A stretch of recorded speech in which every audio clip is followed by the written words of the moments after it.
মাতৃভাষা। বাংলা হলো বীরের ভাষা। এই ভাষায় অনেক বীরের জন্ম হয়েছে। এই ভাষা আন্তর্জাতিক মাতৃভাষা দিবসের স্বীকৃতি এনে দিয়েছে। পৃথিবীতে যত জাতি যত বেশি উন্নতি করেছে শিক্ষায়, গবেষণায়, জ্ঞানে, গরিমায়, তারা সেটি অর্জন করেছে তাদের নিজের মায়ের ভাষায়। সুতরাং আমরা কেন পিছিয়ে থাকব?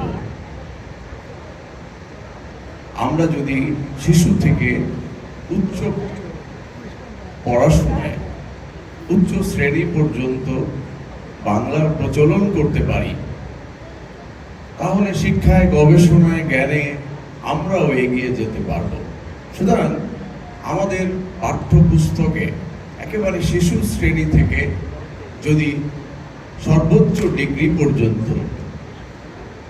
এবং গবেষণায় যদি বাংলা আমরা ব্যবহার করতে শিখি, বাংলায় পড়তে শিখি, বাংলায় লিখতে শিখি, তাহলে আমরা পৃথিবীতে যেভাবে বীরত্বের দিক থেকে এগিয়ে রয়েছি,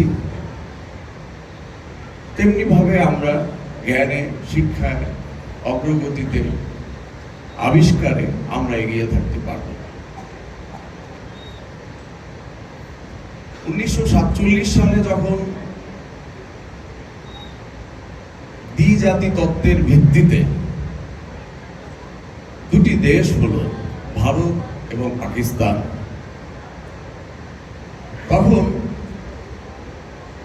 তারা ভাবে নাই যে পূর্ব পাকিস্তান একটি ভিন্ন ভাষা, ভিন্ন সংস্কৃতি এবং ভিন্ন জাতি, এটা তারা ভাবে নাই।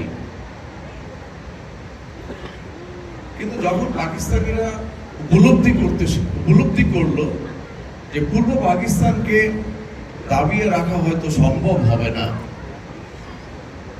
সেই চিন্তা থেকে তারা প্রথমত আমাদের পায়ে শৃঙ্খল পরিয়ে রাখার জন্য তারা ভাষার উপরে প্রথম আঘাত আনল। তারা উর্দুকে রাষ্ট্রভাষা বানানোর গভীর ষড়যন্ত্র করল, সিদ্ধান্ত নিল।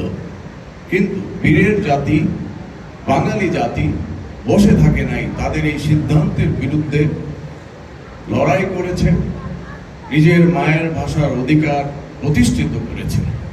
আর সেদিন থেকেই আসলে স্বাধীনতা সংগ্রামের সূত্রপাত হতে শুরু করেছে।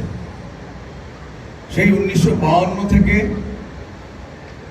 71 এই সময়ে বহুবার আমাদের স্বাধীনতার স্বাধিকারের আন্দোলন আমাদের অগ্রজরা করেছেন।